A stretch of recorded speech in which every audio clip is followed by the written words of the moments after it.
నమస్తే అండి. నమస్తే అండి. ఎలా ఉన్నారు? చాలా బాగున్నాను. మీరెలా ఫైనల్లీ ఉన్నారు? ఓహ్! సూపర్ అండి. ఓకే. మిమ్మల్ని చూసాక మాకొంచెం ఓకే. సూపర్బ్. సీత గారు హ్మ్. ఆహ్, సో, ఎలా మొదలుపెట్టాలో గూడా అర్థం గావట్లేదు. ఎందుకంటే ఓకే. మీ చాలా పాత్రలున్నాయి మీవి. ఓకే. సో, హ్యాపీగా ఉన్నారా? యాహ్! ఐయామ్ సో హ్యాపీ అండి. ఎందుకంటే మీ ఇన్‌స్టాలో గాని, యూట్యూబ్‌లో గాని మీ వీడియోలు దాని కింద కామెంట్స్ చూస్తుంటే హ్మ్. నాకే భయమేస్తుంది. ఓకే. ఇన్ని బూతులు ఎలా తట్టుకుంటుందిరా బాబోయ్! ఈవిడ హ్మ్. ఈవిడని తిట్టి, వాళ్ళ అమ్మాయిని తిట్టి, వాళ్ళ ఆయన్ని తిట్టి, ఆ! ఈ రేంజ్‌లో ఆడేసుకుంటున్నారు గదా! హ్మ్. ఏం మీకేమి ఇబ్బంది అనిపించట్లేదా? ఎందుకనిపిస్తదండి? ఆ! నేను ఒక విషయం గురించి మాట్లాడుతున్నప్పుడు తెలివున్నవాడు, కడుపుకి అన్నం తినేవాడు ఎవడైనా అయితే, సో, ఫస్ట్ ఏం మాట్లాడతారంటే, ఈ అమ్మాయి దేని గురించి మాట్లాడుతుంది? ఎందుకు మాట్లాడుతుంది? అనే విషయం ఆలోచిస్తాడు. బుర్ర తక్కువ లేని వెధవలు, లేకపోతే నెల తక్కువ పుట్టిన ఎదవలు మాత్రమే ఇలాంటి కామెంట్స్ పెడతారని నాకు ప్రగాఢ విశ్వాసం అనమాట. ఓకే. కాబట్టి అలాంటి వాటిని పట్టించుకోవాల్సిన అవసరం ఏముంది? హ్మ్. పెట్టేవాడికి వాడికే అసహ్యకరంగా అనిపించినప్పుడు నాకెందుకు? కాదండి. ఎవరో కామెంట్ చూసా. కొన్ని కామెంట్స్ నేను రిఫర్ చేస్తూ మిమ్మల్ని అడుగుతాను. హ్మ్. చక్కటి భర్త, చక్కటి పిల్లలు, హ్మ్. మంచి పొలము, ఆ పొలంలో ఒక అరటి చెట్టు, దాని కింద 2 మా ఏంటిది మిరప ఒక్కొక్కరు చెట్లు. వాటిని చూసుకుంటూ ఇంకేదో చెట్టు పెట్టారుగా ఆ మధ్యలో దాని చుట్టూ ఉన్న గడ్డి కోస్తూ కనిపించారు. గంధపు చెట్లు. గంధపు చెట్టు. హ్మ్. ఇంత అద్భుతమైన లైఫ్. హ్మ్. రైట్? హ్మ్. అది వదులుకొని ఈ తిట్లు తింటూ ఈ హ్మ్. రాజకీయాలు మనకు అవసరమా? అవసరమే గదండీ! అవునా? 100% అవసరం కదా! ఓకే. ఇప్పుడు నేను ఆ మాట చాలామంది అడిగారు. ఆ! నేను కరెక్ట్ ఆన్సర్ చెప్తున్నానో లేదో నాకు తెలీదు కానీ, ప్రతి ఒక్కరు మనకెందుకు హ్యాపీగా బతుకుతున్నాం కదా! హ్యాపీగా సంపాదించుకుంటున్నాం కదా! అని ఏదో ఒక ఎకరా పొలం ఉంది కదా! మనం మన మన ఇదిలో మనం ఉన్నాం కదా! అని అనుకుంటే సొసైటీలో మార్పనేది ఎలా వస్తుంది? ప్రజలకి అన్యాయం జరుగుతున్నప్పుడు ఒక విమర్శించాలన్న ఆలోచన థాట్ ఎవరికొకరికి రావాలి కదా! ఓకే. మరి ఆ థాట్ నాకొచ్చిందని అనుకుంటున్నాను. అలాంటి భావాలు నాకున్నాయని నేను అనుకుంటున్నాను కాబట్టి ఈరోజు మాట్లాడుతున్నా. ఓకే. ఒకవేళ నేను స్వార్థంగా ఉండి నాకు ఫ్యామిలీ ఉంది. మంచిగా బయట సంపాదించుకుంటున్నాను. మూవీస్ చేసుకుంటున్నాను. సో, ఎవరితో మనకెందుకులే అనుకుంటే ఈరోజు మాట్లాడకపోతుండే. నా భావం అలా కాదు. హ్మ్. నా మైండ్ సెట్ వేరే ఉంది. సో, మనం పుట్టాం గదా! సో, ప్రజలకి ఏదో ఒకటి చేద్దాము. అంటే ప్రజలకి ఏదో ఒకటేనంటే అంత చేసే అంత కెపాసిటీ ఎనకాతల వేల కోట్లు నాకు లేవు కానీ, సో, నా వాక్‌ని ఎందుకు నేను వినిపించకూడదు అనేది ఒక ప్రగాఢంగా నమ్ముతాను. దాని గురించి ఇంత ధైర్యం అన్నమాట. అంతేనా? అంతే. లేదంటే ఫండ్స్ ఏమన్నా వస్తున్నాయా? ఫండ్స్ ఏం రాలేదండి. మాట్లాడడానికి ఫండ్స్. లేదండి. ఇప్పటి వరకు కూడా ఎవరు అప్రోచ్ అవ్వలేదు.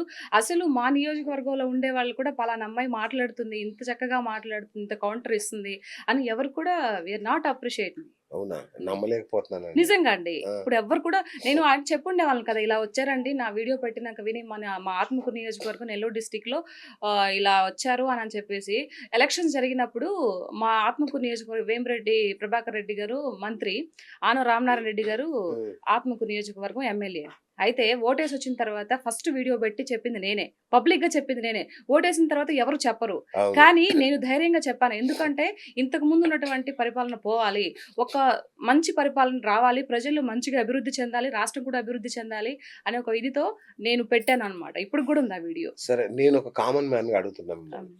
జగను బోలెడంత పథకాలిచ్చాడు, నవరత్నాలిచ్చాడు, హ్మ్. డబ్బులే డబ్బులు జనానికి జేబుల్లో ఒద్దు బాబోయ్ అన్న కుక్కాడు గదా! హ్మ్. ఏం నచ్చలేదు మీకు జగన్ పరిపాలనలో? రాష్ట్రం అభివృద్ధి చెందలేదు కదా! ఆ! ఇప్పుడు మీరున్నారు, నేనున్నాను.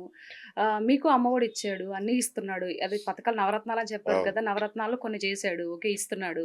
దానివల్ల ఏంటి ఒరిగిండేది? హ్మ్. ఇప్పుడు మీకిచ్చే 4,000తో, 5,000తో లేదంటే 10,000తో అవి సరిపోతాయా మీకు? మీ హ్మ్. పిల్లలకి ఉద్యోగాలొస్తాయా? చదువులొస్తాయా పోనీ? సో, దానికి మీరేమి యాడ్ చేయకుండానే ఈ డబ్బులతోనే బతికేస్తున్నారా?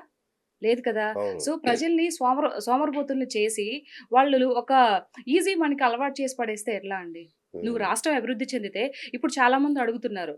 సూపర్ సిక్స్ గురించి మాట్లాడండి సీత గారు అని హ్మ్. చెప్పి నన్ను క్వెషన్ చేస్తున్నారు. అక్కడికే వస్తున్నా నేను ఆ! గూడా. దాని గురించి కూడా నేను మాట్లాడతాను. హ్మ్. ఒక సాధారణమైన కుటుంబంలో ఇంతకుముందు జగన్మోహన్ రెడ్డి గారు ఏవైతే నవరత్నాలు డైరెక్ట్ వాళ్ళ అకౌంట్‌లో డబ్బులేస్తున్నారో ఇప్పుడు అది పక్కన పెడితే, ఆ డబ్బులతో మీరు బతకట్లేదు. అవును. ఇంకొకటేంటంటే, మీ ఇంట్లో ఇద్దరు బిడ్డలుంటే, వాళ్ళు చదువుకొని ఎడ్యుకేషన్ మంచిగా చదువుకొని, తర్వాత జాబ్స్ లేకుండా ఉంటే, ఆ డబ్బులతో మీరు ఆ బిడ్డను చూసుకుంటూ అలాగే ఉండగలుగుతారా?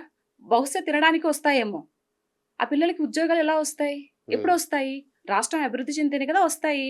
ఇప్పుడు ఆయన నవరత్నాల్లో ఇప్పుడు ఈ యొక్క సూపర్ 6లో ఆయన డబ్బులు ఇవ్వనంత మాత్రాన మీకేం జరుగుతుంది? రేపు రాష్ట్రం అభివృద్ధి చెందితే మీ ఇద్దరు బిడ్డలకి జాబ్స్ అంటే వస్తాయి. అది చెప్పే కదా ఆయన అధికారంలోకి వచ్చాడు. నేను సూపర్ 6 ఇస్తా అని. చెప్పారండి. ఆ! ఆయన మళ్ళీ ఒక వీడియో కూడా పెట్టారు కదా! ఈ మధ్య చంద్రబాబు నాయుడు అవును. గారు.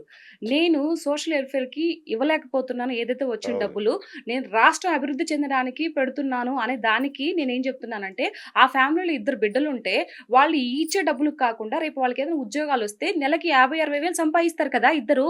₹1,00,000 ఇన్‌కమ్ వస్తది కదా! కాదండి. వాడు తినడానికి తిండి లేకపోతే, అవసరాలు తీరకపోతే, చదువు ఫీజు కట్టలేకపోతే, హ్మ్. వాడు రేపు చదువెట్లా కంప్లీట్ చేస్తాడు? నేను ఉద్యోగం చెప్పేది ఎట్లా కూడా అదే. సంపాదిస్తాడు? ఇప్పుడు ఏదైతే జగన్మోహన్ రెడ్డి ఇంతకుముందు ఇచ్చిన డబ్బులతోనే ఫీజులవుతున్నాయా? చదువులొస్తున్నాయా? చన్నీళ్ళకి వేడి నీళ్ళు గదండీ. తోడు గదా కొంచెం. అదేనండి. నేను చెప్పేది కొంచెం మీరు తోడవుతున్నాయంటే, ఇప్పుడు ఆ తోడు అవసరం లేదు. వాళ్ళు ఏదో ఒకటి చేసుకొని పిల్లకాయలని చదివించుకుంటారు. ఈ నవరత్నాలు పెట్టకముందు పరిస్థితేంటి? మీరు చదువుకోలేదా మీ అమ్మ, మీ నాన్నలు? నన్ను హ్మ్. చదివించలేదా? ఎంతమంది ఐఏఎస్‌లు అవ్వలేదు? ఎంతమంది ఐపీఎస్‌లు అవ్వలేదు? అప్పుడేం నవరత్నాలున్నాయా? ప్రజలు బతుకుతున్నదేంది? ప్రజలు బిడ్డలను కనేది దేనికి? వాళ్ళు కష్టపడిన డబ్బుని, ఆ డబ్బు ఎవరికి పెడతారు? తమ ఏదైతే కన్నారో తన బిడ్డలకు పెట్టుకుంటారు. వాళ్ళు సంపాదించేది కూడా బిడ్డల గురించి. నువ్వు ప్రత్యేకంగా ఏం చేయనవసరం లేదు కదా! నువ్వు ప్రత్యేకంగా ఇవ్వనవసరం లేదు కదా! ఎవడు హ్యాపీగా సంపాదించుకొని మంచిగా జ్యువెలరీస్ కొంటున్నాడు, మంచిగా శారీస్ కొంటున్నారు, మంచిగా వాళ్ళ యొక్క జీవన అభివృద్ధికి ఇంట్లో సామాన్లు కానీ వాటెవర్ అంతా చేసుకుంటున్నారు. మధ్యలో నువ్విచ్చినాక చేసేదేముంది? ఇది మొదటి నుంచి వస్తుంది కదా! నువ్విచ్చినా బతుకుతారు, ఇవ్వకపోయినా బతుకుతారు. ఈ మధ్యంతా బతకలేదా? ఓహ్! ఆగండి. సీత గారిని ఇంత కోపంగా నేను చూడలేను. ఈ టాపిక్ కట్ చేద్దాం ఫస్ట్. కాసేపు ఆగి మళ్ళీ మనం మాట్లాడుకోవాల్సిన విషయాలు చాలా ఉన్నాయి. ఇంత ఓకే. సీరియస్ అయిపోతే మళ్ళీ సీరియస్ బాగోదు. కాదు.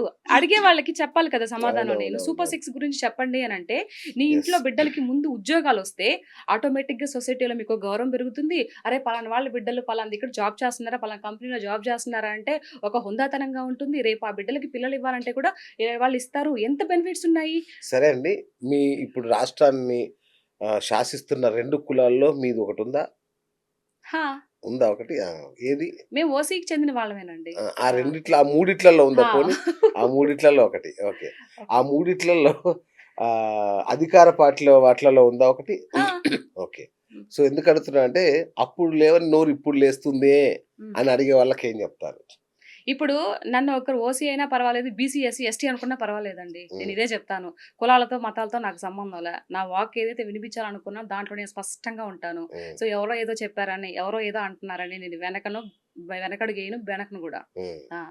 మీ కులాన్ని మీరు కాపాడుకుంటారు. కులాన్ని కాపాడడం ఏంటి ఆటోమేటిక్‌గా అదే ఉంటుందని ఓకే. ప్రత్యేకంగా కాపాడడానికి ఏమీ అంటే లేదు. మీ కులం మీద ఎవరన్నా అంటే మీరు ఒప్పుకోరు. అన్న కూడా దాని గురించి మాట్లాడాల్సిన అవసరం ఏముంది? కులాల హ్మ్. మీద కూడా అన్నారు ఆ! అనంటే కులాల మీద గాదు. మీ వాళ్ళిప్పుడు అధికారంలో ఉన్నారు గదా! హ్మ్. వాళ్ళనేమన్నా మీరు తట్టుకోరు. తట్టుకునేదు అనంటే ఎవరైతే మంచి మార్గంలో ఎళ్తున్నారో, రాష్ట్రానికి మంచి చేయాలనుకుంటున్నారో వాళ్ళని అంటే ఎవరు ఒప్పుకోరు కదండీ! హ్మ్. అది కులాన్నే ఎందుకు కులం పక్కన పెట్టేసేయండిలే. నేను గురించి అక్కడ వ్యక్తుల గురించి మాట్లాడుతున్నా. ఓకే. ఆ వ్యక్తులు అన్ని కులాలు కలిస్తే కదండీ! మన ఏకత్వంలో భిన్నత్వంలో ఏకత్వం అవును. అంటారు కదా! అవును. అన్ని కుల మతాలు కలిస్తేనే కదా! అలాగే పార్టీలనే వాళ్ళు ఎస్సీలుంటారు, ఎస్టీలుంటారు, బీసీలుంటారు, ఓసీలుంటారు అవును. అందరూ ఉంటారు కదా! అందరూ అవునవును. ఉంటేనే కదా పార్టీ అవుతుంది. సో, నేను పార్టీ పరంగా మాట్లాడుతున్నా కులాన్ని కాదు. రైట్. ఇది రైట్. రైట్. అండ అదే underline this point your honour. అంటే మీరింత బలంగా బాబుని వెనకేసుకొస్తుంటే, వెనకేసుకు ఏదో ఒక రావడం రీజన్ లేదు. ఉండాలి గదా! అని ఇది అడిగాను లేదు. మిమ్మల్ని అందుకే. దానికి కులానికి సంబంధమే లేదు. ఓకే. ఆయనంటే ఒక విజనరీ లీడర్‌గా ఒక అభిమానం. ఆయన హ్మ్. చూసి పాలిటిక్స్ ఎలా చేయాలో ఏంటనేది ఆయన చూసి నాకు అంటే రామారావు గారు నేను చూడలేదు. ఓకే. ఆయన పరిపాలన నాకు తెలీదు అప్పుడంత అవును. ఇది అవును. లేదు. సో, నేను చూసింది, ఇది చేసింది రాజశేఖర్ రెడ్డి గారు, దాని తర్వాత ఈ చంద్రబాబు నాయుడు అవును. గారు అవును. ఇద్దరు ఈక్వల్. అవును. నేను దానికి ఐ అగ్రీ విత్ అనమాట. హ్మ్. నాకు రాజశేఖర్ రెడ్డి గారి పరిపాలన తెలుసు. బాబు గారి పరిపాలన తెలుసు. ఆయనంటే బాగా అభిమానం. ఎవరు వాళ్ళ మన వాళ్ళ అబ్బాయంటే మాత్రం నచ్చదు. ఎవరబ్బాయి? రాజశేఖర రెడ్డి గారి అదే అబ్బాయి. ఆయన కడుపున పుట్టి, ఆ విధంగా ఎందుకు పరిపాలన చేయలేకపోతున్నారా అనేది నా క్వెషన్. ఓకే. ఆ! హ్మ్. సో, అంటే రాష్ట్రాన్ని బాగా ఇబ్బంది పెట్టాడు జగన్. మరి అంతే కదా! ఆ! నువ్వు ఎక్కడో వెళ్ళేసి బటన్ నొక్కేస్తే డైరెక్ట్ జోబీలో పడిపోతాయి డబ్బులు. ఓకే వాస్తవము. సో, హ్మ్. దాని ద్వారా అప్పులు పెరుగుతాయి తప్పితే నీకు ఇన్‌కమ్ కావాలి కదా! ఒక్కో అవును. కుటుంబంలోనే అంతే కదండీ! హ్మ్. ఇప్పుడు మీకు అప్పులు పెరుగుతున్నాయంటే మీరేం చేస్తారు? ఇన్‌కమ్ సోర్స్ ఎతుక్కోరా? ఏం చేయాలి? ఈ అప్పులను అవును. తీర్చాలంటే అవును. ఎతుక్కోరా? అవును. అవును. సో, ఇంత చిన్న పాయింట్ ఇక్కడ వైసీపీ పార్టీ వాళ్ళు ఎందుకు మర్చిపోతున్నారని నిజంగా నాకు అర్థం కాదు. ఓకే. ఓకే.